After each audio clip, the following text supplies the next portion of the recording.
I just, okay. Let's see. Okay.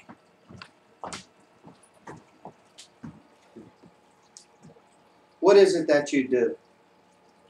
I'm not asking who you are, but what is it that you do? In other words, how do you use your talents that God gave you? I hope you're using them to advance God's values in society. Hi, my name's Mike Mitchell. I am an ordained minister in the Homeville Christian Church. I have been attending Liberty University for 4 years now, and I received my bachelor's degree next month. I study my Bible daily and want nothing more but to learn the truth and to spread the truth. I want to talk to you today about exactly what I just said, using your talents to advance God's values into a lawless society. And the thing that I want to talk to you about today is the many ways that there are in doing this. God gave us all talents and we're to use those talents. And I want to tell you of a particular way that you can use your talents, and it's called pulpit ministry.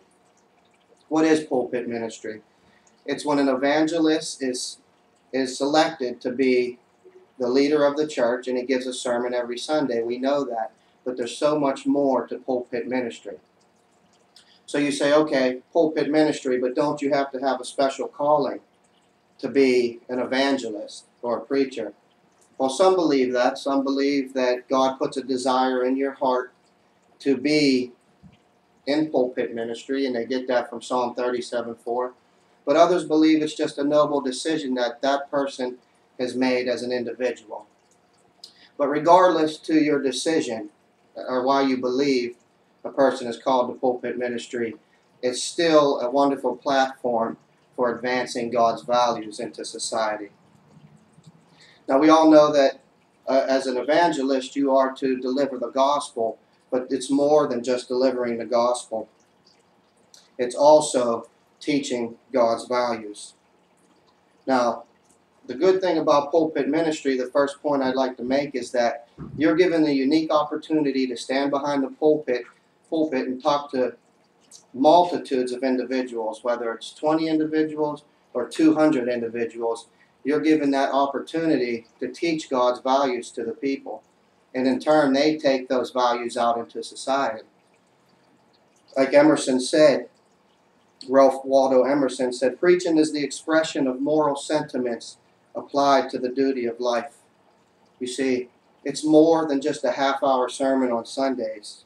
It's being a daily advisor, a spiritual advisor for the people, whether it's the church, the neighborhood, or even the world. Your job as a minister in pulpit ministry is to be a daily spiritual advisor. See, there's many ways that you can do this too. You can do this through home visits, visiting people in their homes or them coming to visit you. You could do it over the telephone. You can carry a telephone right in your pocket, and you can be reached 24 hours a day and answer questions about God's values.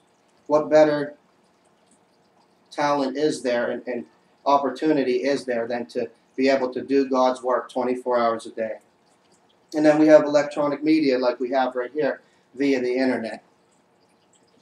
But another important thing about pulpit ministry is the fact that it opens doors to events, weddings and funerals. You get the opportunity to speak to people who are about to enter into marriage and explain to them what God's values are as far as issues in marriage like adultery and fornication, infidelity. And the same with funerals. You have grieving families who in turn want to talk to you because they realize now the shortness of life and they want to understand what it is that God wants from them. And you're able to talk to them about things like lifestyle issues like drugs and alcohol and substance abuse and physical abuse. I'd just like to say that you get a wonderful opportunity in pulpit ministry to go into places that a lot of people don't, like schools, job sites, the family home, and politics even. It was Samuel Butler who said, the clergyman is expected to be a human Sunday. And what he meant by that is every day with the clergyman in pulpit ministry, you are a human Sunday. That every day is Sunday, is the Lord's day for that man. And he's able to preach and teach people about God's values every day. Now, the job is now hiring. Jesus is looking for a few good men to step into pulpit ministry. And the job will continue to hire until his triumphant return. The pay scale can range from anywhere from a lowly income to a high income with great benefits. But the true benefits is when Jesus Christ can look at you and say, "Good job, my good and faithful servant." I'd like to leave you with this quote from D.L. Moody. "The scriptures are not given to increase our knowledge, but to change our lives." And in pulpit ministry, you're given the opportunity to do just that.